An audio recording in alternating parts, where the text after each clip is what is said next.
दोस्तों, ये कहानी है नीरज की। नीरज एक गांव में रहने वाला सीधा साधा लड़का है। उसके परिवार में उसके अलावा बस उसकी पत्नी गीता है। नीरज की मां का देहांत तभी हो गया था जब वो बहुत छोटा था। उसका पालन पोषण उसके पिता ने ही किया, लेकिन कुछ साल पहले लंबी बीमारी के बाद उसके पिता का भी निधन हो गया। मरने से पहले नीरज के पिता ने उसकी शादी एक अच्छे संस्कारी घर की लड़की गीता से करवा दी थी।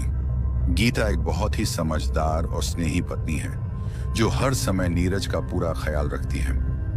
नीरज की बचपन से ही एक ख्वाहिश थी अमीर आदमी बनने की, लेकिन अफसोस वो ख्वाहिश अब तक सिर्फ एक सपना बनकर रह गई थी। नीरज पढ़ाई में बहुत अच्छा नहीं था और ना ही उसका मन किताबों में लगता था। वो हमेशा शरारतों में लगा रहता, इधर उधर घूमना, दिन भर घर से बाहर रहना, बस यही उसकी दुनिया थी। उसके पिता ने उसे कभी टोका टाकी नहीं की, शायद इसलिए कि वो नहीं चाहते थे कि नीरज को कभी मां की कमी महसूस हो। पर जब नीरज बड़ा हुआ और उसका व्यवहार बिल्कुल नहीं बदला, तो उसके पिता को चिंता होने लगी। वो सोचने लगे, अगर मैं कल को नहीं रहा तो इस लड़के का क्या होगा। यही सोचकर उन्होंने तय किया कि उसकी शादी करवा दी जाए, ताकि जिम्मेदारियों का एहसास उसे खुद ब खुद हो जाए। नीरज के पिता सरकारी क्लर्क थे। जब तक वो जीवित रहे, घर का खर्च ठीक ठाक चलता रहा, लेकिन उनके जाने के बाद सब कुछ बदल गया। अब घर की सारी जिम्मेदारी नीरज के कंधों पर आ चुकी थी। धीरे धीरे नीरज को भी एहसास होने लगा कि अब वो वक्त नहीं रहा जब जिंदगी सिर्फ मस्ती में कटती थी। अब कमाना जरूरी था। नीरज अब रात दिन चिंता में डूबा रहता, सोचता, ऐसा क्या काम करूं जिससे घर का गुजारा अच्छे से हो सके। कुछ दिन ऐसे ही बीते।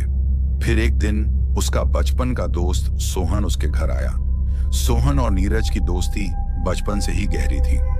दोनों ने साथ में बहुत से पल बिताए थे। नीरज ने सोहन का स्वागत किया और दोनों देर तक बातें करते रहे, लेकिन सोहन ने नीरज की आंखों में छिपी बेचैनी को पढ़ लिया।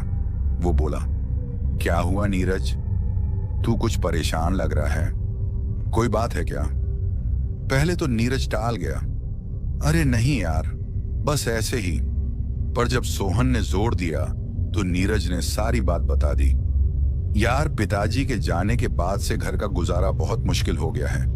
कोई ढंग का काम भी नहीं मिल रहा, समझ नहीं आता क्या करूं। सोहन हंसते हुए बोला, बस इतनी सी बात, चल मेरे साथ शहर, वहां मेरे कई दोस्त काम करते हैं और उन्होंने मुझे भी बुलाया है।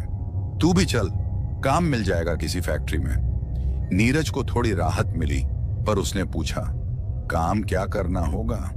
सोहन बोला, कोई भी छोटा मोटा काम फैक्ट्री में, इतना तो कमा ही लेंगे कि घर अच्छे से चल सके। नीरज ने सपने तो अमीर बनने के देखे थे, पर अब समझ आ गया था कि बिना मेहनत के कुछ नहीं मिलेगा। उसने सोचा, अगर मेरी किस्मत में फैक्ट्री में काम करना ही लिखा है तो यही सही। फिर उसने सोहन से पूछा, कब चलना होगा। सोहन बोला, परसों तैयार रहना, हम लोग परसों शहर निकलेंगे। नीरज ने हामी भरी। दोनों ने फिर कुछ देर बातें की और फिर सोहन चला गया। लेकिन नीरज की आंखों में उस दिन कुछ अलग ही चमक थी, एक नई शुरुआत की, या शायद किसी अनजानी राह की। अब एक और दिन बीतने के बाद वो दिन आ जाता है जिस दिन नीरज और सोहन को शहर जाना था। नीरज तैयार होकर बैठा था कि तभी सोहन भी वहां आ जाता है और उसे कहता है, नीरज, तू तैयार हो गया है ना, जल्दी कर, हमें निकलना होगा। सोहन की बात सुनकर नीरज कहता है, हाँ भाई, मैं तैयार हो गया हूं, बस निकलते हैं। तू 2 मिनट रुक, मैं अभी आया। उसके बाद नीरज अपनी पत्नी गीता के पास चला जाता है और उससे कहता है, तुम मेरी चिंता मत करना, बस अपना ख्याल रखना। मैं जल्दी ही कुछ महीनों के बाद वापस आ जाऊंगा और बहुत सारे पैसे कमाऊंगा, जिससे हमारे घर का गुजारा अच्छे से हो जाएगा और फिर हम लोग एक अच्छी जिंदगी की शुरुआत करेंगे। नीरज के ऐसा कहने के बाद गीता थोड़ी भावुक हो जाती है। उसके बाद नीरज उसे गले लगाकर थोड़ी हिम्मत देता है और फिर वहां से निकल जाता है। उसके बाद नीरज और सोहन दोनों ही शहर की तरफ निकल पड़ते हैं। शहर की तरफ जाते वक्त नीरज के दिल में बहुत खुशी थी और वो सोच रहा था, चलो आखिर घर पर ऐसे ही बेकार रहने से तो अच्छा है कोई अच्छा काम मिल जाए। काम भले ही अभी उतना अच्छा ना मिले, लेकिन कम से कम शुरुआत तो होगी और मैं काफी मेहनत करूंगा, बहुत सारे पैसे कमाऊंगा और एक न एक दिन जरूर बड़ा आदमी बनूंगा। दोस्तों, ये सब ख्याल नीरज के दिमाग में चल रहे थे, लेकिन शायद वो नहीं जानता था कि जिस तरफ वो जा रहा है वहां उसके साथ कुछ ऐसा होने वाला है जिसकी उसने कभी कल्पना भी नहीं की थी। काफी देर तक सफर करने के बाद नीरज और सोहन शहर पहुंच जाते हैं। शहर पहुंचने के बाद वो एक कमरा किराए पर लेते हैं और फिर वहीं रहने लगते हैं। अब 1 से 2 दिन वहां रहने के बाद वो काम की तलाश करते हैं और फिर उन्हें एक फैक्ट्री में काम मिल जाता है। काम मिलते ही नीरज काफी खुश हो जाता है और अपने दोस्त सोहन से कहता है, चलो काम ना मिलने की टेंशन से तो छुटकारा मिला। सोहन भी मुस्कुराता है, वो भी खुश था। उसके बाद दोनों अपने किराए के कमरे पर वापस लौट जाते हैं क्योंकि उन दोनों को अगले दिन से काम शुरू करना था। उसके बाद नीरज अपनी पत्नी गीता को फोन करता है और उससे कहता है, मुझे काम मिल गया है, तुम टेंशन मत करना। अब मैं बहुत सारे पैसे कमाऊंगा और फिर हमारी सारी टेंशन खत्म हो जाएगी। नीरज की बात सुनकर उसकी पत्नी भी काफी खुश हो जाती है और उससे अपना ख्याल रखने के लिए कहती है। उसके बाद अगला दिन आ जाता है जिस दिन नीरज को काम पर जाना था। नीरज और सोहन दोनों ही काम पर निकल जाते हैं। फैक्ट्री पहुंचने के बाद वो दोनों काम में लग जाते हैं। अब उन दोनों को काफी दिन हो जाते हैं काम करते करते और फिर वो दिन कुछ महीनों में बदल जाते हैं। नीरज को घर जाए हुए लगभग 3 महीने हो गए थे और उसे अपनी पत्नी की याद भी आने लगी थी। हालांकि वो हर महीने कुछ पैसे अपने गांव भिजवा देता था, जिससे उसकी पत्नी का गुजारा अच्छे से चल रहा था। एक दिन जब नीरज अपना काम खत्म करके वापस आ रहा था तो वो देखता है कि सामने की तरफ 1 से 2 आदमी एक आदमी को धमकाने की कोशिश कर रहे थे। जिस आदमी को वो धमका रहे थे वो कोई अघोरी जैसा लग रहा था। वो 2 आदमी जो उसे धमका रहे थे दोनों ही काफी नशे में लग रहे थे, लेकिन ताज्जुब की बात यह थी कि इतना धमकाने के बाद भी वो अघोरी मुस्कुरा रहा था। अब जब वो लोग उस अघोरी को धमका रहे थे तो ये सारा नजारा नीरज देख लेता है और जब वो ये सब देखता है तो उसे काफी गुस्सा आता है क्योंकि नीरज कहीं भी अगर कुछ गलत होता देखे तो वो ये सब बर्दाश्त नहीं कर सकता था। उसके बाद नीरज उन आदमियों के पास चला जाता है जहां वो लोग उस अघोरी को धमका रहे थे। उन लोगों के पास पहुंचने के बाद नीरज उनसे कहता है, तुम जो भी हो यहां से चले जाओ, इस अघोरी बाबा को तंग करना बंद कर दो। अगर तुम लोगों ने मेरी बात नहीं मानी तो मुझसे बुरा कोई नहीं होगा। दोस्तों, नीरज दिखने में काफी हट्टा कट्टा था और उसकी अच्छी कदकाठी भी थी। नीरज की बात सुनकर वो दोनों आदमी थोड़े ढीले पड़ जाते हैं और फिर थोड़ी बहुत बहस करने के बाद वो लोग वहां से चले जाते हैं।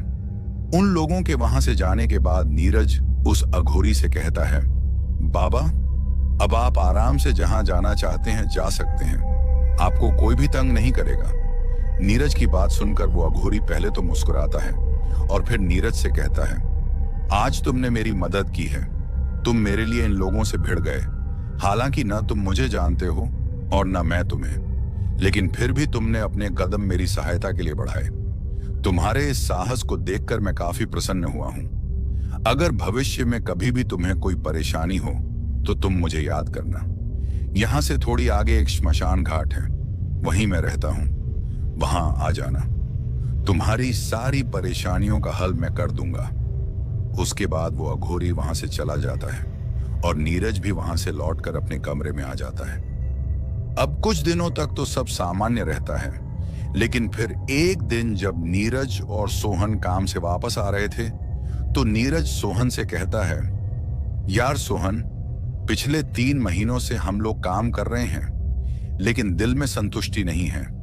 जितनी मेहनत हम लोग करते हैं उस हिसाब से तो हमें पैसे नहीं मिलते, सैलरी भी हमारी कम है। इस काम से तो बस हमारे घर का गुजारा चल सकता है, बाकी जो हमारे सपने हैं वो तो पूरे नहीं हो सकते। उसके बाद नीरज सोहन से ये भी कहता है, यार सोहन, ये भी कोई जिंदगी है? बस दिन भर काम करो और शाम को थक हार कर वापस जाओ, सुबह फिर काम पर जाओ। ये मैंने कभी सोचा नहीं था सोहन।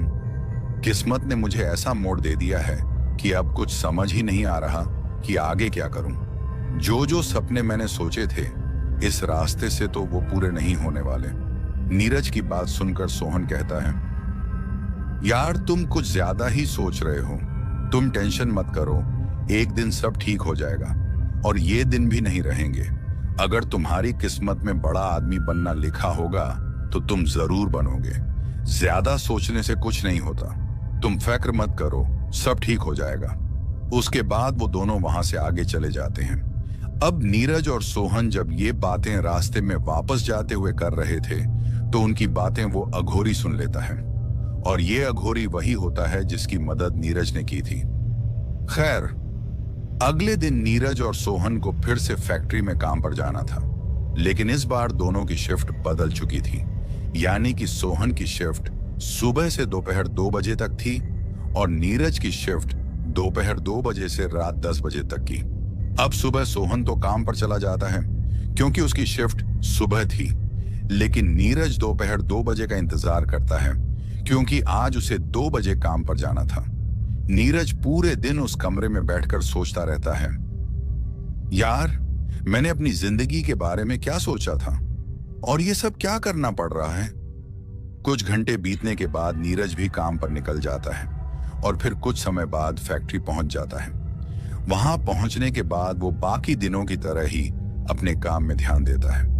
फिर जब रात के 10 बजते हैं तो नीरज अपना काम खत्म करके वापस आने लगता है, लेकिन अभी उसे फैक्ट्री से निकले कुछ ही मिनट हुए होंगे कि उसे अपने पीछे से आवाज आती है, और वो आवाज एक आदमी की होती है जो कहता है, क्या हुआ बेटा, काफी परेशान लग रहे हो। उस आवाज को सुनकर पहले तो नीरज चौंक जाता है क्योंकि रात के उस अंधेरे में उसे कौन आवाज देगा, यही सोच रहा था।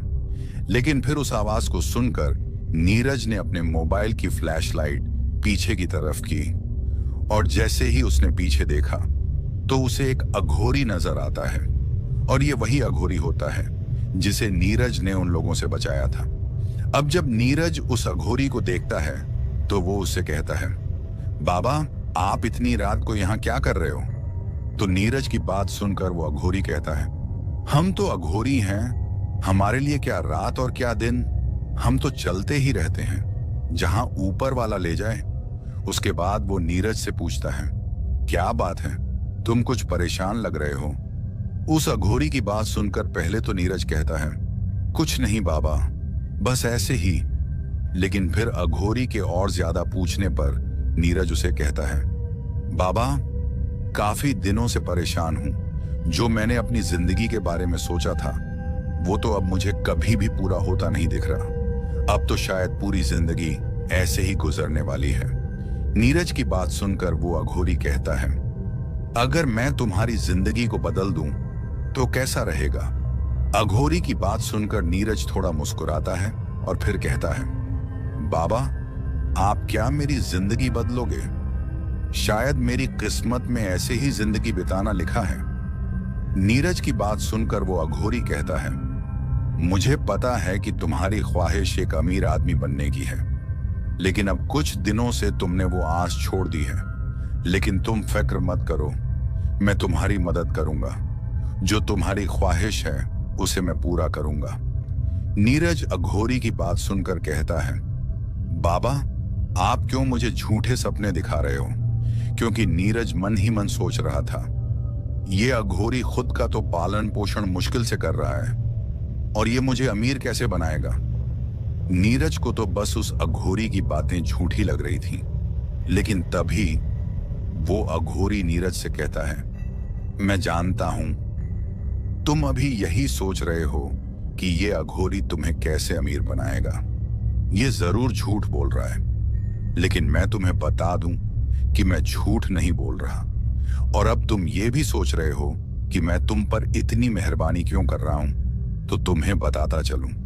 याद है, मैंने तुमसे कहा था कि मैं तुमसे प्रसन्न हूं, और अगर तुम्हें कोई भी परेशानी होगी तो मुझे याद कर लेना।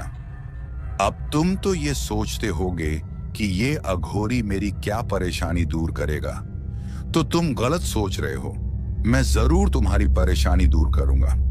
कहो, मुझ पर यकीन करते हो?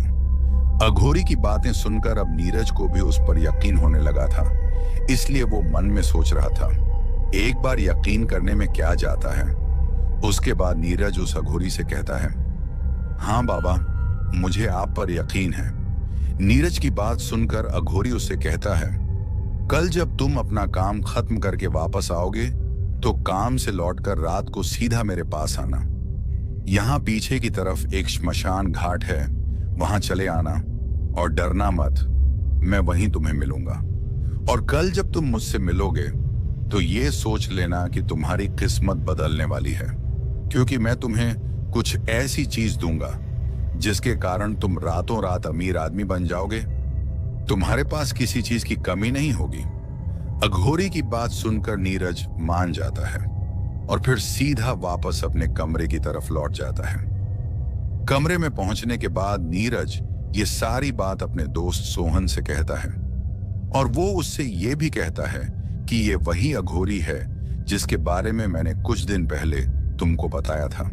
अब नीरज की बात सुनकर सोहन उसे कहता है कि देख भाई, तू इस अघोरी से दूर ही रहे तो अच्छा है। मेरी मान, तो इन चक्करों में मत पड़। सोहन की बात सुनकर नीरज चुप हो जाता है। उसके बाद नीरज रात का खाना खाकर अपने बिस्तर पर लेट जाता है, लेकिन पूरी रात वो उस अघोरी की बातों को सोचता रहता है कि आखिर जो उस अघोरी ने मुझसे कहा है, क्या वो सच होगा? क्या सच में वो अघोरी मुझे अमीर बना सकता है? अब नीरज पर तो बचपन से ही अमीर बनने का भूत सवार था। तभी वो सोचता है कि कोई ना, एक बार उस अघोरी की बात पर यकीन कर लेता हूं और कल देख भी लूंगा कि आखिर ऐसी कौन सी चीज है उस अघोरी के पास जो मुझे अमीर बना देगी। नीरज के दिमाग में पूरी रात यही चल रहा होता है। फिर काफी देर ये सब सोचने के बाद उसे नींद आ जाती है। अब अगला दिन आ जाता है और नीरज रोज की तरह उस दिन भी फैक्ट्री में काम करने चला जाता है। उसके बाद वह अपनी शिफ्ट खत्म करके वापस लौटता है। लेकिन जब नीरज फैक्ट्री से वापस आ रहा होता है तो वो रास्ते में सोचता है कि क्या करूं, उस अघोरी के पास जाऊं या नहीं। इतनी रात को उस अघोरी के पास जाना क्या ठीक रहेगा? यही सब सवाल नीरज के दिमाग में चल रहे थे। और फिर नीरज ये भी सोचता है कि अगर मैं चला भी जाऊं तो सोहन से क्या कहूंगा। लेकिन फिर काफी देर सोचने के बाद नीरज खुद को उस अघोरी के पास जाने के लिए मना लेता है। उसके बाद वो अपने दोस्त सोहन को फोन करता है और उससे कहता है, सोहन, आज मैं वापस नहीं आऊंगा। मैं यहीं जो फैक्ट्री में मेरे साथ एक लड़का काम करता है, आज मैं उसके घर चला जाऊंगा। नीरज की बात सुनकर सोहन को अजीब तो लगता है, लेकिन फिर मान जाता है और कहता है, कोई बात नहीं। उसके बाद नीरज उस अघोरी के दिए पते की तरफ निकल जाता है, मतलब कि शमशान घाट की तरफ। नीरज काफी दिलदार इंसान था। वो भूत प्रेतों पर विश्वास नहीं करता था और न ही उसे किसी से डर लगता था। इसलिए इतनी रात को बिना डरे वो उस शमशान घाट की ओर चल पड़ता है। अब थोड़ी देर चलने के बाद नीरज उस शमशान घाट के पास पहुंच जाता है। थोड़ा इधर उधर देखने के बाद उसे एक जगह आग जलती हुई दिखती है। उसके बाद नीरज उस आग की तरफ चला जाता है। अब जैसे ही वो उस आग के पास पहुंचता है, तभी उसे वहां पर एक अघोरी बैठा हुआ दिखता है, जो कि आंखें बंद करके कुछ मंत्र जाप कर रहा था। अभी नीरज ये सब देख ही रहा था कि तभी वो अघोरी अपनी आंखें खोलता है और फिर नीरज से कहता है, आ गए तुम? अघोरी की बात सुनकर नीरज कहता है, हाँ बाबा जी, मैं आ गया। उसके बाद वो अघोरी नीरज को अपने सामने की तरफ बिठा लेता है और उससे कहता है, मैं आज जो तुम्हें दूंगा, क्या तुम उसे संभाल पाओगे? अघोरी की बात सुनकर नीरज उनसे कहता है, बाबा, मुझे कुछ समझ नहीं आ रहा। आप क्या मुझे देंगे और मैं क्या संभाल नहीं पाऊंगा? तो नीरज की बात सुनकर वो अघोरी कहता है, जो चीज मैं तुम्हें देने वाला हूं वो मेरी एक सिद्धि है जिसे मैंने काफी तप से प्राप्त किया है, और वो कोई ऐसी वैसी सिद्धि नहीं है। वो सिद्धि तुम्हें रातों रात अमीर बना देगी। अब अघोरी की बात सुनकर नीरज अंदर से काफी खुश हो जाता है और फिर उस अघोरी से कहता है, बाबा जी, ये कौन सी सिद्धि है जिसकी आप बात कर रहे हो? तो नीरज की बात सुनकर वो अघोरी कहता है, ये सिद्धि है करण पिशाचिनी की। और फिर वो अघोरी उससे ये भी कहता है, ये सिद्धि इतनी ताकतवर है कि अगर ये एक बार तुम्हें मिल गई तो तुम जो चाहे उससे करवा सकते हो। वो तुम्हें रातों रात अमीर बना देगी, तुम्हारी हर ख्वाहिश पूरी करेगी, जो भी तुमने आज तक सोची है। अब अघोरी की ये बात सुनकर नीरज काफी ज्यादा खुश हो जाता है और उस अघोरी से कहता है, बाबा जी, क्या सच में इस सिद्धि को प्राप्त करके मैं अमीर बन जाऊंगा? तो नीरज की बात सुनकर वो अघोरी कहता है, हाँ, तुम अमीर बन जाओगे। अघोरी की बात सुनकर नीरज उससे कहता है, अगर ऐसा है तो बाबा जी, आप जल्दी से वो सिद्धि मुझे दे दो। नीरज की बात सुनकर अघोरी उससे कहता है, जल्दबाजी मत करो, पहले पूरी बात सुनो। ये सिद्धि तो मैं तुम्हें दे दूंगा, लेकिन क्या तुम इसे संभाल पाओगे? तो अघोरी की बात सुनकर नीरज उससे कहता है, हाँ बाबा जी, संभाल लूंगा। उसके बाद अघोरी उससे कहता है, जिस सिद्धि को तुम संभालने की बात कर रहे हो, पहले उसके बारे में जान लो। जिस करण पिशाचिनी की मैं बात कर रहा हूं, वो जरूर तुम्हें अमीर बना देगी, लेकिन उसकी भी कुछ शर्तें होंगी जो तुम्हें माननी पड़ेंगी। अब अघोरी की बात सुनकर नीरज उससे कहता है, कैसी शर्तें? फिर अघोरी कहता है, वो तुमसे 3 वचन मांगेगी जो तुम्हें उसे देने होंगे। जब तुम उन 3 वचनों को उसे दोगे तब वो तुम्हारी हो जाएगी, लेकिन एक बात का ख्याल रखना, अगर तुमने उसके ये सारे वचन तोड़ दिए तो फिर तुम्हारी मौत भी हो सकती है, क्योंकि अगर तुमने ऐसा किया, उसके वचन तोड़े, तो फिर वो तुम्हें मार डालेगी। अब ये सब सुनकर नीरज थोड़ा सा डर जाता है, लेकिन फिर खुद को संभालते हुए सोचता है कि अगर अमीर बनना है तो वचन देने में कौन सी बड़ी बात है, और मैं उन वचनों को आखिर क्यों तोड़ूंगा। उसके बाद वो अघोरी नीरज से कहता है, जो भी मैंने तुमसे कहा है, इन बातों का ध्यान रखना। और फिर वो अघोरी नीरज से कहता है, क्या तुम तैयार हो? तो अघोरी की बात सुनकर नीरज कहता है, हाँ बाबा जी, मैं तैयार हूं। लेकिन शायद नीरज इस बात से अनजान था कि जिस सिद्धि को लेने की वो बात कर रहा है, वो आगे चलकर उसकी जिंदगी को बदतर बनाने वाली है।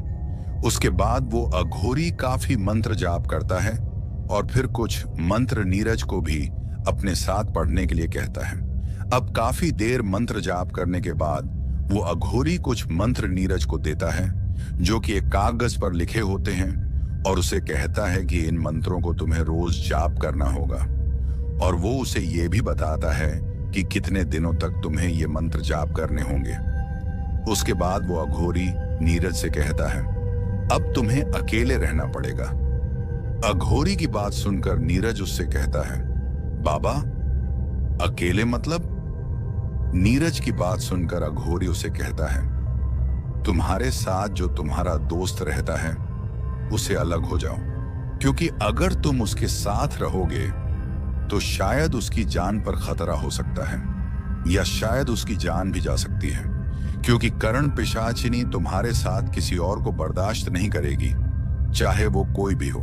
अघोरी की बात सुनकर नीरज हामी भरता है।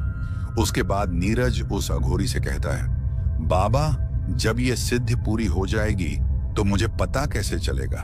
तो नीरज की बात सुनकर वो अघोरी कहता है, तुम्हारे कान के पास एक आवाज आएगी, क्योंकि जब करण पिशाचिनी सिद्ध होती है तो वो तुम्हारे पास आकर कुछ फुसफुसाएगी, और ये भी हो सकता है कि वो तुम्हें दिखने लगे किसी भी रूप में। अघोरी की बात सुनकर नीरज अघोरी को प्रणाम करता है और फिर वहां से लौट जाता है। अब अगले दिन वो जल्दी से अपने कमरे पर चला जाता है। तब तक सोहन वहीं था। अब इतनी सुबह नीरज को देखकर सोहन नीरज से कहता है, भाई, इतनी सुबह सुबह कहां से आ रहा है? तुम तो कह रहे थे कि तुम किसी वर्कर के साथ चले गए हो।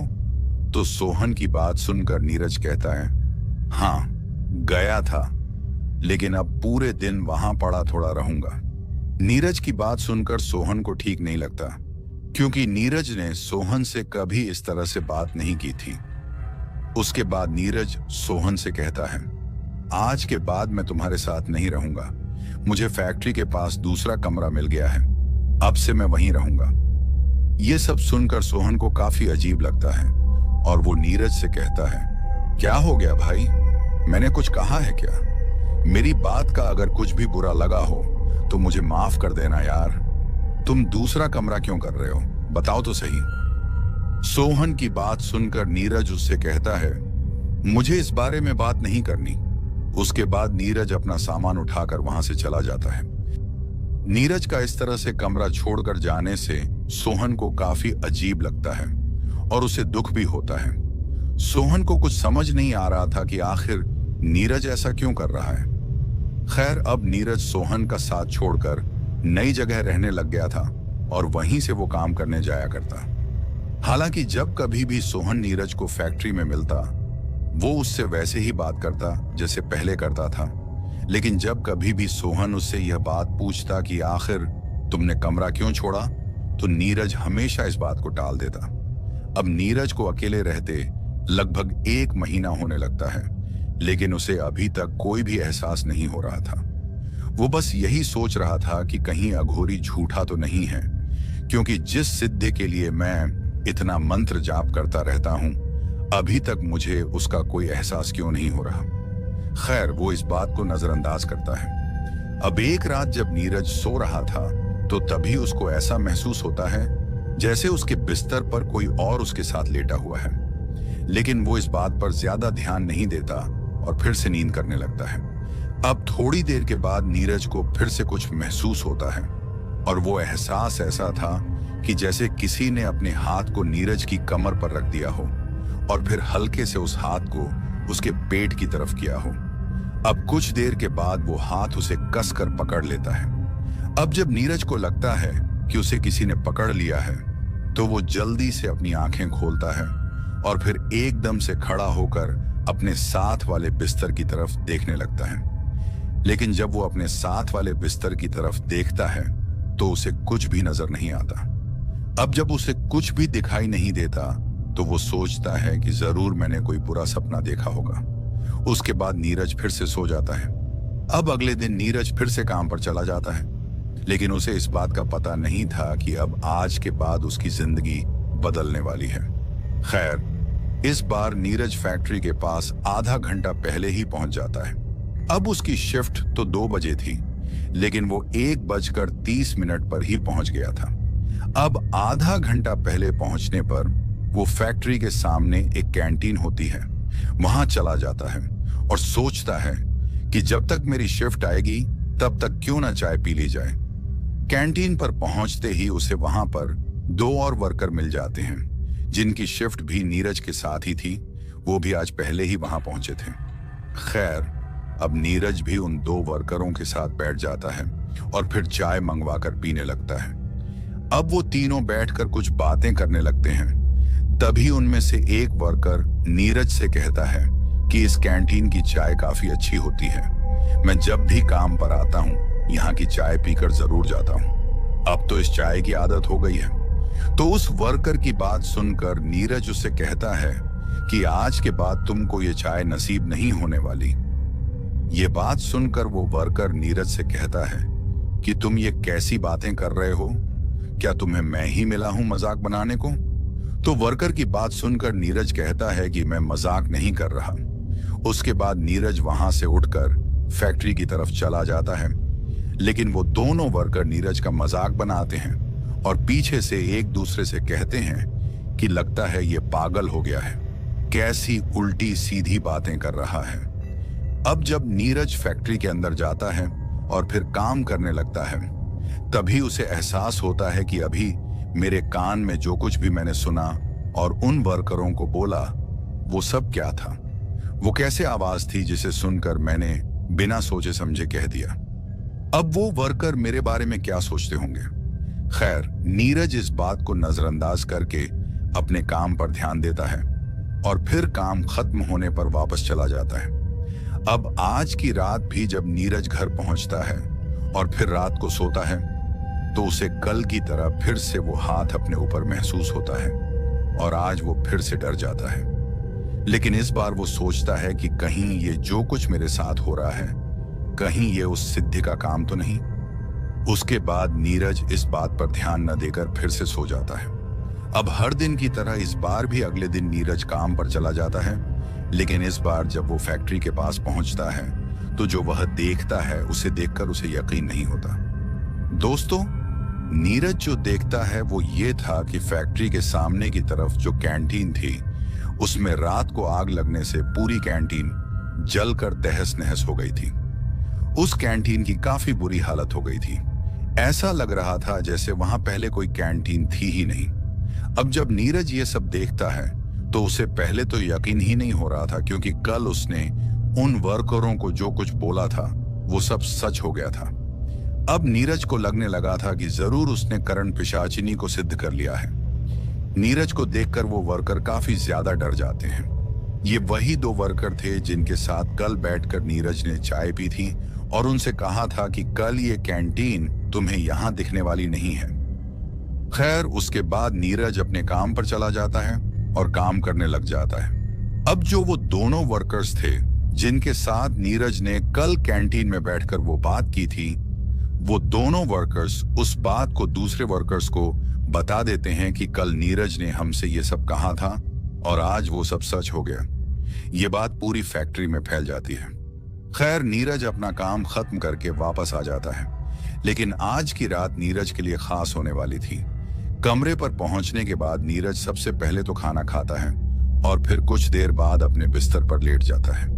अब कुछ देर लेटने के बाद उसे नींद आने लगती है और फिर वो सो जाता है। लेकिन पिछली 2 रातों की तरह इस बार भी उसे वो हाथ अपने ऊपर महसूस होता है। लेकिन इस बार जब उसे ऐसा महसूस होता है तो वो कुछ देर बाद करवट बदलता है और जैसे ही वो करवट बदलता है उसे अपने बिस्तर पर कोई दिखाई देता है। अब नीरज तो नींद में था, लेकिन करवट लेते समय उसकी आंख थोड़ी सी खुल गई थी। अब जब उसे ऐसा महसूस हुआ कि कोई उसके साथ उसके बिस्तर पर है तो वो एकदम से अपनी आंखें खोल लेता है और जब नीरज आंखें खोलता है तो वो काफी ज्यादा डर जाता है। दोस्तों, नीरज का शक बिल्कुल सही होता है। उसके बिस्तर पर सच में कोई था। जैसे ही नीरज अपनी आंखें खोलता है वो देखता है कि उसके बगल में बिस्तर पर एक लड़की सोई हुई है जो देखने में काफी खूबसूरत लग रही थी और वह नीरज को ही देख रही थी। वो लड़की इतनी खूबसूरत थी कि नीरज ने आज तक वैसी कोई लड़की नहीं देखी थी। लेकिन फिर कुछ देर देखने के बाद नीरज थोड़ा डरते हुए उसे कहता है, तुम कौन हो और यहां मेरे कमरे में क्या कर रही हो? तो नीरज की बात सुनकर वो लड़की पहले तो मुस्कुराती है और फिर कहती है, तुम मुझे नहीं जानते क्या? तुम ही तो इतने दिनों से मुझे बुला रहे थे और अब जब मैं तुम्हारे पास हूं तो तुम मुझसे पूछते हो कि मैं कौन हूं। उस लड़की की बात सुनकर नीरज समझ जाता है और सोचता है कि ये लड़की जो मेरे सामने इस तरह से लेटी हुई है ये कोई और नहीं, जरूर करण पिशाचिनी होगी। उसके बाद नीरज उससे डरते हुए कहता है, हाँ, मैं जान गया हूं कि तुम कौन हो। नीरज की बात सुनकर वो थोड़ा मुस्कुराती है और फिर कहती है, तुमको मुझसे डरने की जरूरत नहीं है, मैं आज से तुम्हारी होने वाली हूं।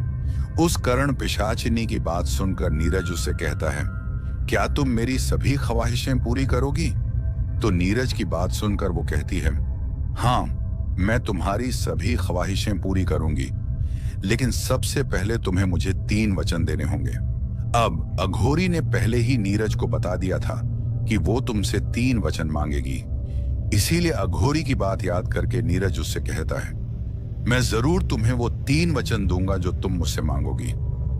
नीरज की बात सुनकर वो करण पिशाचिनी कहती है, एक बार फिर से सोच लो, अगर तुमने इन वचनों को तोड़ा तो हो सकता है तुम जिंदा ना रहो। करण पिशाचिनी की बात सुनकर नीरज कहता है, मुझसे सब मंजूर है, तुम अपने वचन बताओ। नीरज अमीर बनने के लिए किसी भी हद तक जा सकता था, इसीलिए उसने उस करण पिशाचिनी को वचनों के लिए हामी भर दी। लेकिन शायद वो इस बात को नहीं जानता था कि वो कितनी बड़ी गलती कर रहा है और आगे चलकर उसके साथ क्या होने वाला है।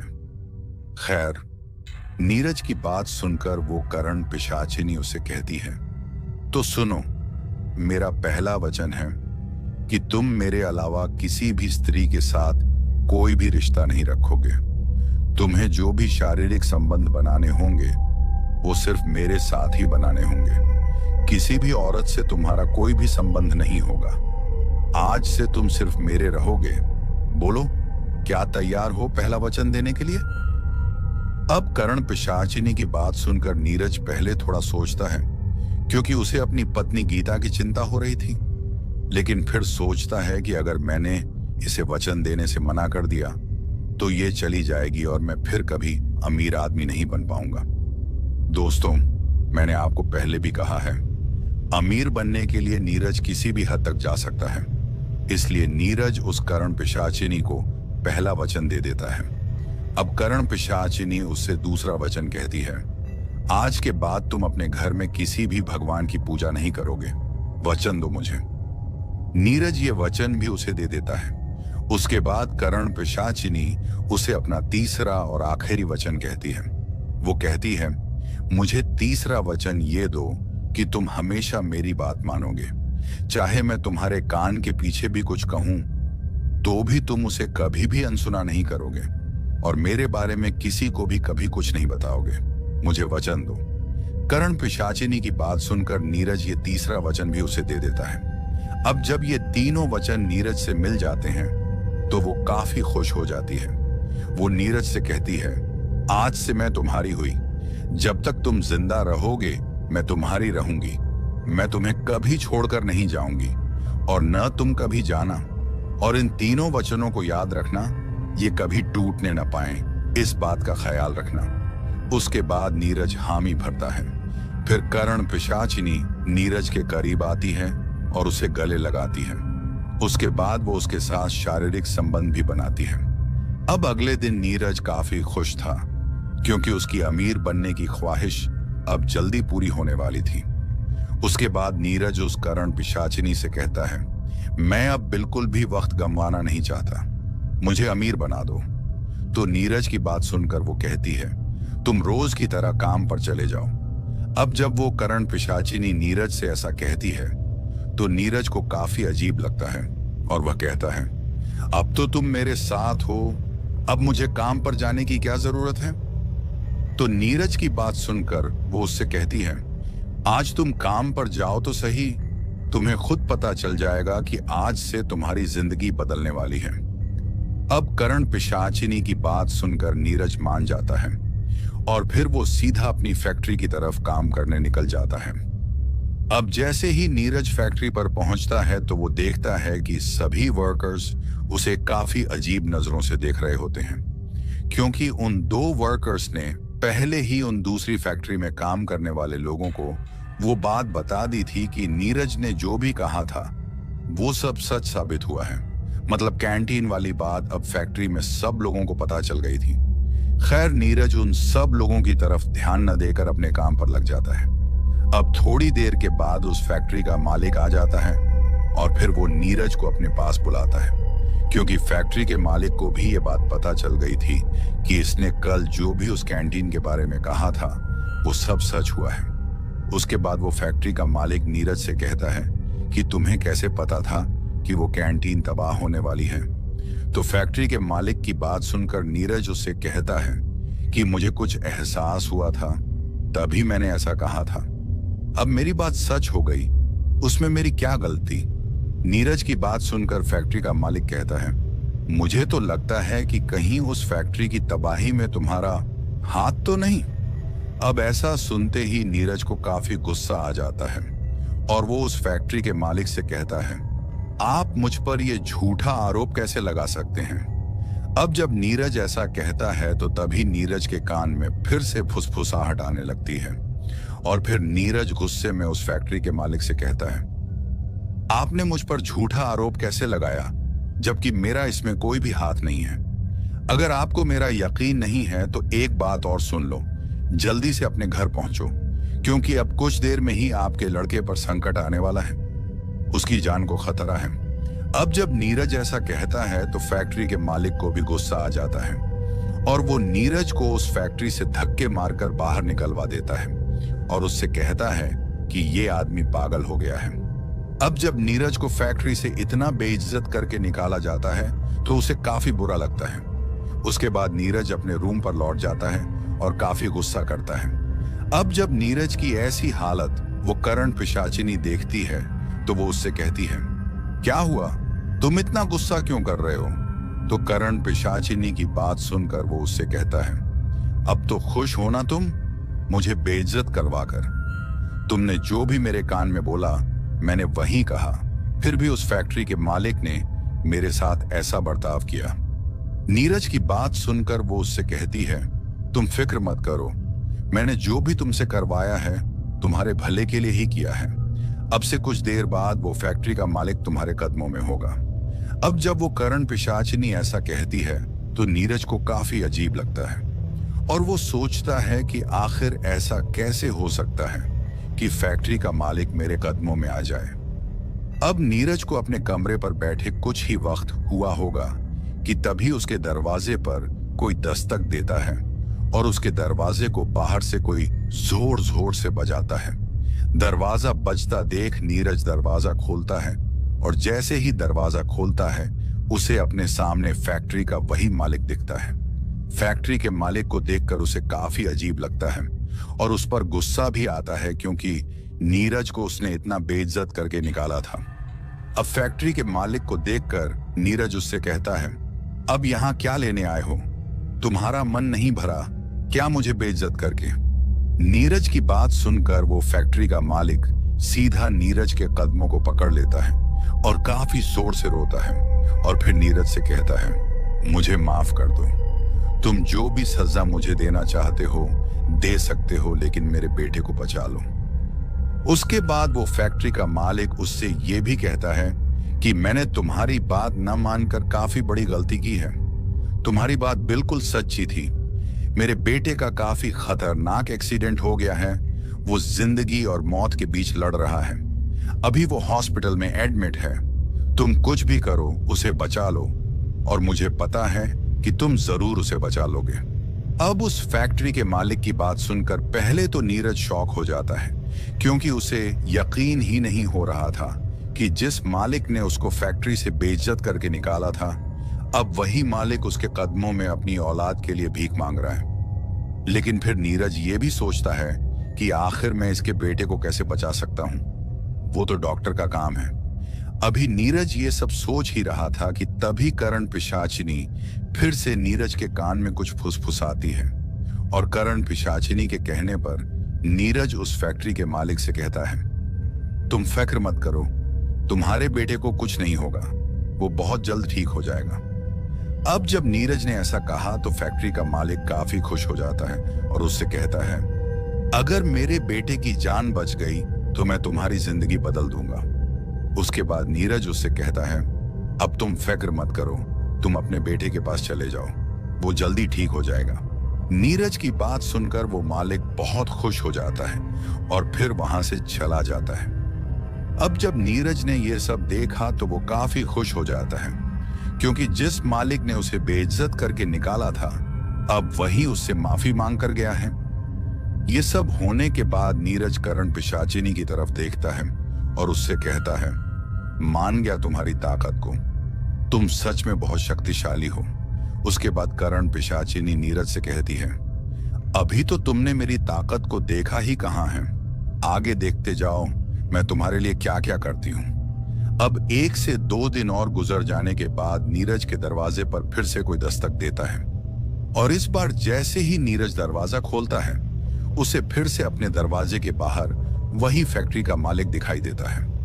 उसके बाद वो मालिक अंदर आता है और फिर नीरज को गले लगाकर उससे कहता है, तुम मेरे लिए किसी भगवान से कम नहीं हो, तुम्हारी बात सच साबित हुई, मेरा बेटा बच गया है।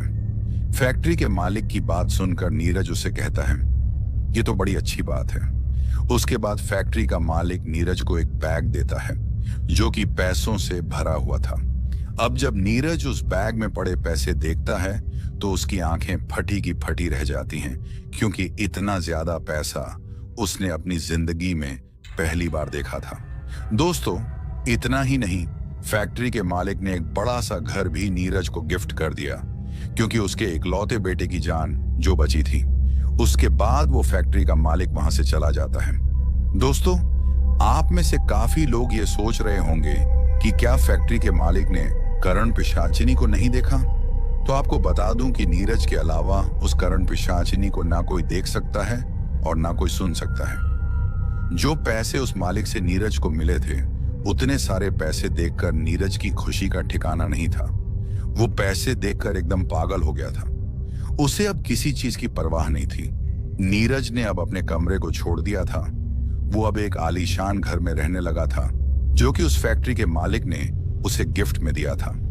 अब जब सब लोगों को यह पता चला कि फैक्ट्री के मालिक के बेटे की जान नीरज ने बचाई है और उन्हें यह भी पता चल गया था कि नीरज भविष्य देख सकता है, तो काफी लोग नीरज के पास अपना भविष्य दिखाने आने लगे। नीरज हर किसी का भविष्य देखकर उसे बताता कि उसके साथ क्या होने वाला है, और जो भी नीरज उनसे कहता वो सब सच होने लगता। अब जब ये सब होने लगता है तो नीरज काफी मशहूर हो जाता है और नीरज एक भविष्य देखने वाला बाबा बन जाता है। दूर दूर से उसके पास लोग अपना भविष्य दिखाने आने लगते और जिसका भी भविष्य नीरज बताता, वो लोग भविष्य देखने के बदले नीरज को काफी पैसे दिया करते। ये सब करण पिशाचिनी का कमाल था, क्योंकि करण पिशाचिनी हर किसी के भविष्य के बारे में नीरज को बताती है और फिर नीरज आगे उन लोगों को। अब काफी दिनों तक ऐसा सिलसिला चलता रहता है और फिर नीरज काफी तेजी से अमीर होने लगता है। अब नीरज का नाम उस शहर के अमीर लोगों में आने लग गया था। पैसे के नशे ने नीरज को पागल बना दिया था। वो अब अपनी पत्नी तक को भूल गया था। हाँ, ये बात थी कि वो हर महीने अपनी बीवी को पैसे भेजता रहता था, लेकिन अब उससे बात ना के बराबर होती थी। अब काफी महीने हो गए थे नीरज को घर गए हुए। उसकी बीवी गीता काफी परेशान हो गई थी, क्योंकि इतने लंबे वक्त के बाद भी नीरज घर वापस नहीं आया था। उसे नीरज की काफी चिंता सताने लगी थी। हालांकि नीरज शहर से पैसे तो भेजता था, लेकिन अब वो फोन पर भी बात नहीं करता था। नीरज ने पूरी तरह गीता से दूरी बना ली थी। गीता एक और बात को लेकर चिंता में थी, और वो बात ये थी कि पहले नीरज थोड़े बहुत पैसे भेजता था, जिनसे घर का गुजारा चल पड़ता था, लेकिन अब इतने ज्यादा पैसे आने लगे थे जितने उसने कभी सोचा भी नहीं था। इतने ज्यादा पैसों को देखकर गीता बस यही सोचती थी कि क्या मेरा पति जो पैसा कमा रहा है वो कोई गलत काम करके तो नहीं कमा रहा, क्योंकि हर महीने इतने ज्यादा पैसों का आना उसे अजीब भी लग रहा था। गीता को पैसों का लालच नहीं था, उसे तो बस अपना पति नीरज चाहिए था, क्योंकि नीरज को अब लगभग काफी वक्त हो गया था गीता से बात किए। अब जब भी गीता नीरज को फोन करती तो नीरज का नंबर बंद आता था। अब जब काफी दिनों तक ऐसा चला तो गीता ने नीरज के दोस्त सोहन का मोबाइल नंबर लाया और फिर सोहन को फोन किया। सोहन को फोन करते ही सोहन ने फोन उठाया और कहा, आप कौन हो? तो सोहन की बात सुनकर गीता उससे कहती है, भैया मैं गीता बोल रही हूं। काफी दिन हो गए हैं भैया, नीरज का नंबर ही नहीं लगता। वो ठीक तो है ना? कहां पर है वो? क्या आप मेरी बात उनसे करवा सकते हो? तो गीता की बात सुनकर सोहन गीता से कहता है, भाभी जी, नीरज तो मुझसे अलग रहता है। अब तो वो काफी बड़ा आदमी बन गया है। मुझसे तो उसकी बातचीत कम होती है। उसने यहाँ शहर में एक बड़ा घर लिया है और वो वहीं पर रहता है। लेकिन भाभी जी, एक बात की समझ मुझे नहीं आई। नीरज ने आपको ये बात नहीं कही क्या? तो सोहन की बात सुनकर गीता उससे कहती है, नहीं भैया, उन्होंने मुझे कुछ भी नहीं बताया, बस हर महीने पैसे भेज देते हैं। अब तो मुझे उनसे बात किए काफी वक्त हो गया है। मुझे तो उनकी काफी चिंता हो रही है। गीता की बात सुनकर सोहन गीता से कहता है, आपको टेंशन करने की कोई जरूरत नहीं, आप भी शहर आ जाओ, मैं आपको लेकर उसके घर ले चलूंगा। सोहन की बात सुनकर गीता भी हामी भरती है और सोहन से कहती है, हाँ भैया, मैं कल ही शहर के लिए आ जाऊंगी। फिर सोहन गीता से कहता है, ठीक है भाभी जी, आप कल ही आ जाइए, मैं कल ही आपको नीरज के पास लेकर जाऊंगा। उसके बाद गीता फोन काट लेती है। अब अगली सुबह गीता शहर के लिए निकल जाती है और फिर वो कुछ वक्त बाद शहर पहुंच जाती है। शहर पहुंचने से पहले ही गीता ने सोहन को फोन कर लिया था, इसलिए सोहन गीता के पास पहुंच जाता है और फिर वो दोनों ही नीरज के घर की तरफ निकल जाते हैं। अब थोड़ी देर चलने के बाद वे दोनों नीरज के घर पहुंच जाते हैं और फिर सोहन नीरज के दरवाजे की बेल बजाता है। कुछ देर इंतजार करने के बाद दरवाजा खुल जाता है। दरवाजा नीरज खोलता है, लेकिन जैसे ही नीरज दरवाजा खोलता है वो हैरान हो जाता है, क्योंकि अपनी पत्नी को देखकर उसे ठीक नहीं लग रहा था, क्योंकि वो जानता था कि उसकी पत्नी गीता को उस घर में खतरा है।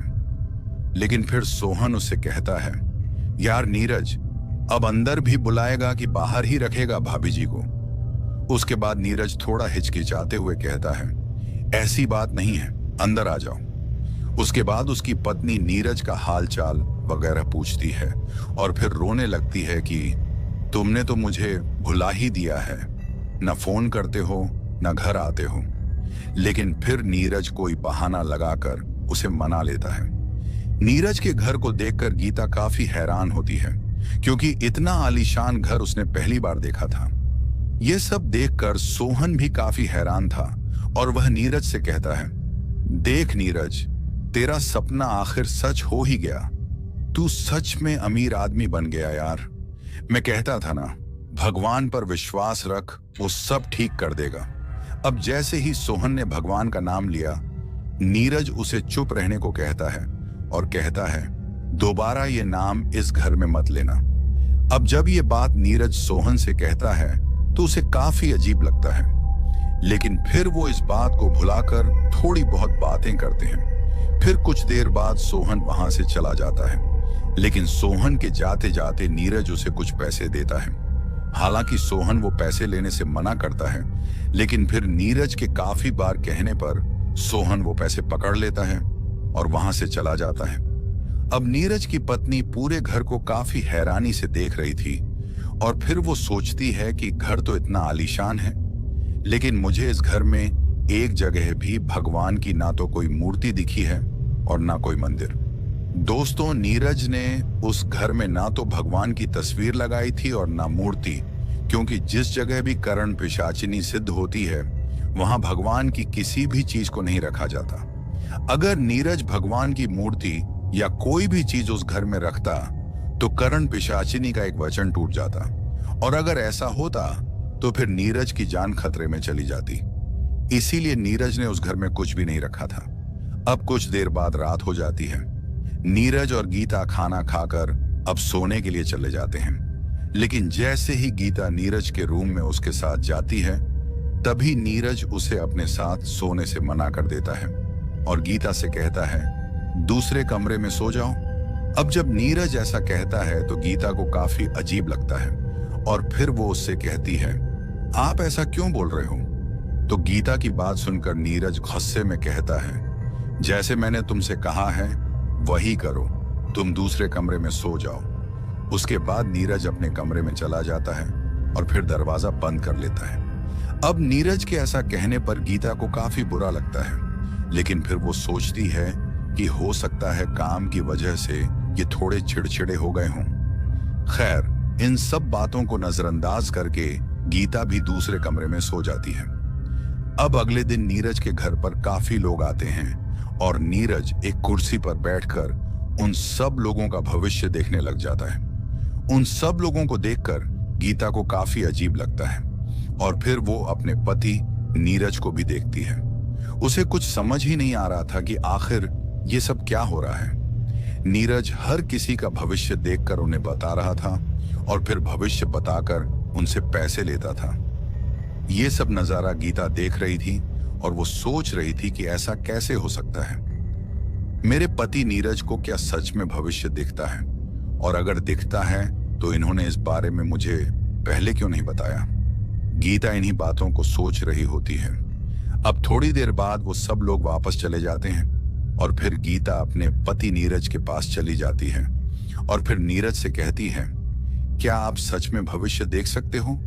तो गीता की बात सुनकर नीरज उससे कहता है, इस बात से तुम्हें क्या मतलब, तुम अपना काम करो। और फिर नीरज वहां से उठकर घर से बाहर निकल जाता है। गीता को नीरज की इस बात से भी बुरा लगता है और वो सोचती है कि आखिर इनको क्या हो गया है। जब से मैं आई हूं मुझसे इस तरीके से बात क्यों कर रहे हैं। दोस्तों, नीरज गीता से दूरी बनाकर रखना चाहता था क्योंकि वो नहीं चाहता था कि उसकी वजह से गीता को खतरे का सामना करना पड़े।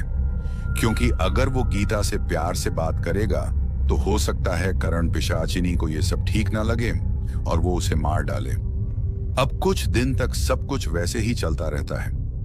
लोग रोज की तरह आते और फिर पैसे देकर अपना भविष्य दिखाते और फिर वापस चले जाते। अब नीरज को इस काम में मजा आने लगा था और वो खुद को किसी भगवान से कम नहीं मान रहा था।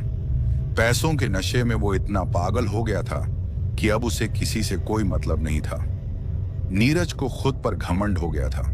वो बस यही सोच रहा था कि यहां तक वह अपने खुद के दम पर पहुंचा है और ये जो करण पिशाचिनी है वो उसकी एक दासी है। वो जो चाहे उससे करवा सकता है। नीरज बस इसी घमंड के साथ जी रहा था। वो कहते हैं ना, इंसान का घमंड ज्यादा दिनों तक नहीं चलता, एक न एक दिन वो टूट ही जाता है। अब हर रोज की तरह एक दिन नीरज लोगों का भविष्य देख रहा था कि तभी एक आदमी उससे अपने भविष्य को बताने के लिए कहता है। अब उस आदमी के ऐसा कहते ही करण पिशाचिनी नीरज के कान में कुछ फुसफुसाने लगती है, लेकिन तभी नीरज एक गलती कर बैठता है। वह करण पिशाचिनी को हाथ दिखाकर खुद की भविष्यवाणी कर देता है। नीरज ने पहली बार करण पिशाचिनी को अनसुना किया था और जब नीरज ने उसे अनसुना किया तो करण पिशाचिनी को काफी गुस्सा आ जाता है और वह जोर से चीखती है और फिर जोर जोर से चिल्लाकर नीरज से कहती है, तुमने मेरा पहला वचन तोड़ दिया है, तुमने मुझे अनसुना किया है, इसकी सजा तुम्हें जरूर मिलेगी। अब करण पिशाचिनी की बात सुनकर नीरज की हालत खराब हो जाती है और वो काफी ज्यादा डर जाता है क्योंकि नीरज ने बहुत बड़ी गलती की थी। ये बात नीरज जानता था। अब करण पिशाचिनी की बात सिर्फ नीरज सुन सकता था, उसके अलावा कोई नहीं। इसीलिए दूसरे लोगों को करण पिशाचिनी की कोई भी आवाज नहीं आई थी। उसके बाद नीरज उन सब लोगों को वापस जाने के लिए बोल देता है और फिर वहां से उठकर घर से बाहर निकल जाता है। घर से बाहर निकलकर नीरज काफी डरा हुआ महसूस करता है क्योंकि वो जान गया था कि उसने कितनी बड़ी गलती की है। पैसों के चक्कर में वो इतना पागल हो गया था कि करण पिशाचिनी की आवाज को अनसुना कर दिया, जिसकी वजह से वो यहां तक पहुंचा है। बस यही सब बातें उसके दिमाग में चल रही थी। अब नीरज काफी देर तक घर से बाहर रहता है और फिर शाम को नशे में धुत होकर घर वापस लौटता है। घर वापस आकर जब गीता उसकी ये हालत देखती है तो वो काफी डर जाती है और उसे नीरज की चिंता होने लगती है क्योंकि नीरज ने आज से पहले कभी भी कोई नशा नहीं किया था। अब गीता नीरज को उसके कमरे में ले जाती है और फिर उसे उसके बिस्तर पर सुलाकर वापस आने लगती है। लेकिन जैसे ही गीता नीरज को सुलाकर वापस दूसरे कमरे की तरफ आने लगती है कि तभी नीरज गीता का हाथ पकड़ लेता है और उसे अपने पास सुला लेता है। अब नीरज नशे में धुत था। उसे इस बात का कोई भी पता नहीं था कि वो क्या कर रहा है और फिर नीरज उस रात अपनी पत्नी के साथ शारीरिक संबंध बना लेता है। नशे में चूर नीरज को कुछ भी पता नहीं चलता कि उसने कितनी बड़ी गलती कर दी है। अब जब सुबह होती है तो नीरज अपनी आंखें खोलता है और नीरज जब अपनी आंखें खोलता है तो वो काफी हैरान हो जाता है क्योंकि उसके बिस्तर पर उसके साथ उसकी पत्नी सोई हुई थी। और जब वो अपनी पत्नी को अपने साथ एक ही बिस्तर पर देखता है तो वो काफी ज्यादा डर जाता है क्योंकि अब नीरज ने करण पिशाचिनी का दूसरा वचन भी तोड़ दिया था। अब जब नीरज ने करण पिशाचिनी का दूसरा वचन तोड़ा तो उसे फिर से उस करण पिशाचिनी की भयानक चीख सुनाई देती है और वह उससे कहती है कि आज तुमने मेरा दूसरा वचन भी तोड़ा है, इसकी सजा भी तुम्हें मिलेगी। उसके बाद नीरज वहां से उठकर बाहर लॉबी में चला जाता है और फिर वहां एक कुर्सी पर बैठकर ये सोचने लग जाता है कि उसने आज कितनी बड़ी गलती की है। उसे कल नशा नहीं करना चाहिए था, वो बस खुद को कोस रहा था। अब धीरे धीरे वो दिन भी बीत जाता है और फिर रात आ जाती है। अब जैसे ही रात होती है तो नीरज रात का खाना खत्म करके अपने कमरे में चला जाता है और आज वो गीता को अपने साथ नहीं सुलाता, बल्कि उससे कहता है कि तुम अपने कमरे में चली जाओ, मेरे ज्यादा करीब आने की कोशिश भी मत करना। नीरज की ऐसी बात सुनकर उसे फिर से दुख होता है, क्योंकि गीता को कुछ समझ ही नहीं आ रहा था। कभी उसका पति उसे ठीक से बात करता है और कभी गुस्से से। खैर, नीरज उसके बाद अपने कमरे में चला जाता है और फिर कुछ देर सोचने के बाद उसे नींद आ जाती है। लेकिन शायद उसे इस बात का पता नहीं था कि आज के बाद उसकी नींद हराम होने वाली है। अब जैसे ही नीरज को सोए हुए कुछ ही वक्त हुआ होगा कि तभी उसे महसूस होता है कि उसकी छाती पर कोई बैठा हुआ है, और जब उसे अपनी छाती पर काफी भार महसूस होता है तो नीरज अपनी आंखें खोलता है। अब जैसे ही नीरज अपनी आंखें खोलता है तो नीरज की आंखें फटी की फटी रह जाती हैं और वो डर के मारे कांपने लग जाता है। दोस्तों, जैसे ही नीरज अपनी आंखें खोलता है वो देखता है कि उसकी छाती पर कोई और नहीं बल्कि वही करण पिशाचनी बैठी हुई होती है। लेकिन इस बार उसका पूरा रूप बदल चुका था। अब वो एक खूबसूरत लड़की नहीं बल्कि एक चुड़ैल से भी भयानक नजर आ रही थी। उसकी आंखें बिल्कुल सफेद हो गई थीं, लंबे लंबे दांत और बड़े बड़े नाखून जो कि देखने में काफी भयानक और डरावने लग रहे थे। उसका चेहरा इतना भयानक था कि अगर कोई भी देख ले तो उसे हार्ट अटैक हो जाए। इतना भयानक नजारा देखकर नीरज की हालत खराब हो जाती है और वो थर थर कांपने लग जाता है। नीरज के पूरे शरीर को मानो जैसे लकवा मार गया हो, उसके जिस्म ने जैसे काम करना बंद कर दिया था। अब जब वह करण पिशाचनी उसकी छाती पर बैठी होती है तो वो नीरज से कहती है, तुमने मेरे 2 वचनों को तोड़ा है, मैं तुम्हें ऐसी ही छोड़ने वाली नहीं हूं, सिर्फ एक वचन और अगर तुमने वो तोड़ा तो वो दिन तुम्हारी जिंदगी का आखिरी दिन होगा। उसके बाद वह करण पिशाचनी काफी भयानक तरीके से हंसती है और हंसने के बाद वह नीरज को एक जगह से पटक कर दूसरी जगह फेंक देती है। वह करण पिशाचनी नीरज की काफी बुरी हालत कर देती है। उसके बाद नीरज जोर से चिल्लाता है क्योंकि उसे काफी तकलीफ हो रही थी। अब नीरज की चीखें सुनकर उसकी पत्नी अपने कमरे से बाहर आ जाती है और फिर वह नीरज का कमरा खोलने लगती है, लेकिन कमरा अंदर से बंद होता है। नीरज की चीखें अभी भी सुनाई दे रही थीं। गीता को कुछ समझ ही नहीं आ रहा था। उसके बाद गीता सोहन को फोन करती है और उसे नीरज के घर बुलाती है। थोड़ी देर बाद सोहन भी वहां पहुंच जाता है और सोहन के पहुंचते ही वह नीरज के कमरे का दरवाजा तोड़ देता है। दरवाजा टूटने के बाद जब गीता और सोहन अंदर जाते हैं तो नीरज की हालत देखकर वह लोग काफी डर जाते हैं, क्योंकि नीरज खून से लथपथ था और उसकी हालत अब काफी नाजुक थी। सोहन ने देर न करते हुए जल्दी से अपने दोस्त नीरज को वहां से उठाया और फिर उसे अस्पताल ले गया। गीता भी सोहन के साथ अस्पताल में ही थी। नीरज की ऐसी हालत देखकर गीता काफी रोती है। उसे कुछ समझ ही नहीं आ रहा था कि आखिर नीरज की ऐसी हालत किसने की है। नीरज अस्पताल में जिंदगी और मौत के बीच लड़ रहा था।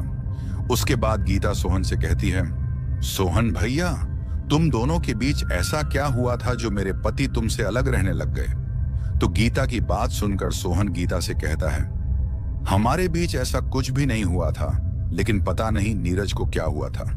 उसने सिर्फ मुझसे ये कहा था कि मैं तुम्हारे साथ नहीं रहूंगा, मुझे अलग रहना है। बस यही बात हुई थी मेरी नीरज से। उसके बाद गीता सोहन से कहती है, भैया कोई तो बात होगी जो आपसे ये अलग हुए होंगे, थोड़ा अपने दिमाग पर जोर देकर सोचो। तो गीता की बात सुनकर सोहन उससे कहता है, नीरज के कमरा छोड़ने के एक दिन पहले उसने मुझे एक अघोरी के बारे में बताया था कि वो उसे अमीर बना देगा। फिर मैंने नीरज से कहा था कि अघोरी की बातों में मत आना। बस मुझे इतना ही याद है। उसके अगले दिन नीरज मुझसे अलग रहने लग गया था। सोहन की बात सुनकर गीता उसे कहती है, वो अघोरी कहाँ रहता है सोहन भैया, क्या आपको मालूम है? तो गीता की बात सुनकर सोहन उसे कहता है, एक बार नीरज ने मुझसे कहा था कि यहीं जहां मैं रहता हूं वहां से थोड़े पीछे की तरफ एक शमशान घाट है, वहीं वो अघोरी रहता है। लेकिन भाभी जी, आप उस अघोरी के बारे में क्यों पूछ रही हो? तो सोहन की बात सुनकर गीता कहती है, सोहन भैया, तुम मानो या ना मानो, इसमें जरूर उस अघोरी का हाथ है। हमें उस अघोरी को ढूंढना होगा। उसके बाद सोहन और गीता दोनों उस शमशान घाट पर चले जाते हैं और जैसे ही वो वहां पहुंचते हैं, उन्हें एक अघोरी वहां बैठा हुआ दिखता है। अब जैसे ही वो अघोरी उन्हें देखता है तो गीता और सोहन उसके पास चले जाते हैं। अब जैसे ही गीता उस अघोरी को बुलाने वाली होती है, तभी वो अघोरी आगे से कहता है, मुझे पता था कि तुम लोग आओगे, मैं तुम लोगों का ही इंतजार कर रहा था। अब अघोरी के ऐसा कहते ही गीता उससे कहती है, बाबा जी, मेरे पति को बचा लो। तो गीता की बात सुनकर अघोरी उससे कहता है, तेरा पति बहुत लालची निकला, उसे अमीर बनने का लालच था, उसकी सजा वो भुगत रहा है। अमीर बनने के बाद उसने मुझे एक बार भी याद नहीं किया। तुम सभी इंसान एक जैसे होते हो। जब तुम लोगों को अपना मतलब निकल जाता है तो फिर तुम किसी की कोई परवाह नहीं करते। अघोरी की बात सुनकर सोहन उससे कहता है, बाबा कुछ भी करो, मेरे दोस्त को बचाओ। तो सोहन की बात सुनकर वो अघोरी कहता है, जब तक तुम्हारा दोस्त तीसरा वचन नहीं तोड़ता, तब तक तुम्हारे दोस्त को कुछ नहीं होगा। वो तुम्हारे दोस्त को हर रोज अधमरा करके छोड़ेगी, क्योंकि उसने कर्ण पिशाचिनी के 2 वचन तोड़े हैं, जिनकी सजा उसे मिल रही है। जब तक वो तीसरा वचन नहीं तोड़ेगा, तब तक वो उसे मरने भी नहीं देगी। अब अघोरी के ऐसा कहते ही गीता और सोहन उस अघोरी के कदमों में गिर जाते हैं और फिर गीता काफी जोर से रोने लगती है। गीता के रोने से वो अघोरी थोड़ा नरम पड़ जाता है और फिर गीता से कहता है, ठीक है, मैं तुम्हारी मदद करूंगा, लेकिन अपने पति को समझा देना कि भविष्य में कभी भी अमीर बनने के लिए लालच ना करे, क्योंकि लालच ही इंसान को मिट्टी में मिला देती है। उसके बाद वह अघोरी गीता को विभूति देता है और उससे कहता है, इस विभूति को अपने पति के जिस्म पर लगा देना। जब तक ये विभूति उसके शरीर पर होगी, वो कर्ण पिशाचिनी उसका कुछ नहीं बिगाड़ सकती। ये विभूति तुम्हें तब तक लगानी होगी जब तक वो ठीक नहीं हो जाता, और जैसे ही वो ठीक हो जाए तुम उसे मेरे पास लेकर आना। अघोरी की बात सुनकर गीता वो विभूति ले लेती है और फिर वहां से चली जाती है। सोहन भी गीता के साथ अस्पताल चला जाता है। अब अघोरी ने जैसे कहा था, गीता वैसा ही करती है, मतलब कि विभूति को नीरज के शरीर पर लगा देती है। अब थोड़े दिनों के बाद नीरज की हालत सुधरने लगती है और फिर कुछ दिनों बाद वो एकदम से ठीक हो जाता है। लेकिन गीता उस विभूति को हर रोज नीरज को लगाती थी। अभी भी नीरज को उस कर्ण पिशाचिनी ने छोड़ा नहीं था। हालांकि वो उसे नुकसान नहीं पहुंचा सकती थी, लेकिन हर रोज नीरज के सपने में आकर उसे धमकाती थी कि मैं तुम्हें नहीं छोड़ूंगी। अब गीता ज्यादा देर नहीं करना चाहती थी। वो नीरज को लेकर सीधे उस अघोरी के पास पहुंच जाती है। अघोरी को देखकर नीरज अघोरी के पैरों में गिर जाता है और उससे माफी मांगता है। फिर उस अघोरी से कहता है, बाबा जी, मुझे बचा लो, वो मुझे मार डालेगी। आज के बाद मैं कभी भी लालच नहीं करूंगा। नीरज की बात सुनकर वो अघोरी उससे कहता है, चलो, तुम्हें अपनी गलती का एहसास हुआ, इतना ही काफी है। उसके बाद वह अघोरी नीरज और उसकी पत्नी गीता को एक घेरे में रखता है और उनसे कहता है, चाहे कुछ भी हो जाए, इस घेरे से बाहर मत निकलना जब तक मैं तुमसे ना कहूं। नीरज और गीता अघोरी की बात मानकर हामी भरते हैं। उसके बाद वो अघोरी काफी मंत्रोच्चारण करता है। अब कुछ देर तक मंत्र पढ़ने के बाद वो कर्ण पिशाचिनी वहां आ जाती है और वो काफी डरावने रूप में वहां पहुंचती है। दोस्तों, ये जो भी वहां हो रहा था, रात के वक्त में हो रहा था, क्योंकि अघोरी ने गीता से कहा था कि तुम अपने पति को रात के वक्त लेकर आना। अब कर्ण पिशाचिनी के वहां पहुंचने के बाद वो नीरज और गीता पर काफी हमला करने की कोशिश करती है, लेकिन घेरे के अंदर रहने की वजह से वो उनका कुछ भी नहीं बिगाड़ सकती थी। अब कुछ देर तक अघोरी के मंत्र पढ़ने के बाद वो कर्ण पिशाचिनी काफी ज्यादा चीखती है। उसकी चीखों से ऐसा महसूस हो रहा था जैसे कि वो कष्ट में हो। उसके बाद वो कर्ण पिशाचिनी एक धुएं में बदल जाती है और फिर गायब हो जाती है। उसके बाद वो अघोरी नीरज और गीता से कहता है, अब तुम लोग सुरक्षित हो, आज के बाद वो तुम्हारा कुछ भी नहीं बिगाड़ सकती। उसके बाद नीरज और गीता उस अघोरी का धन्यवाद करते हैं और फिर उसका आशीर्वाद लेकर वहां से वापस आ जाते हैं। दोस्तों, हमें कभी भी इन सिद्धियों की तरफ नहीं जाना चाहिए। चाहे कोई भी सिद्धि हो, हमें इन चीजों से बचना चाहिए और हमें कभी भी लालच नहीं करनी चाहिए, क्योंकि लालच ही इंसान को मिट्टी में मिला सकती है। तो दोस्तों, कैसी लगी हमारी ये कहानी? अगर आपको ऐसी और भी कहानियां सुननी हैं, तो हमारे चैनल को सब्सक्राइब करना बिल्कुल मत भूलिएगा।